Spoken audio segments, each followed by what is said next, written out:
Walang yan, may gano'n. Happy birthday, Ate Ann!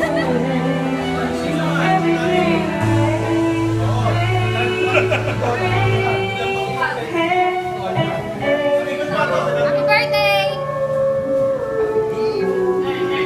Magpapalit sa... Yahoo!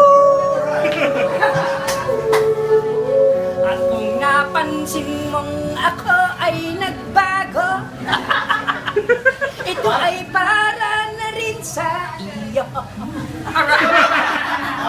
At ang nagawa ko ay pinagsisisihan ko na. Ikaw na. Nagawa ko pa.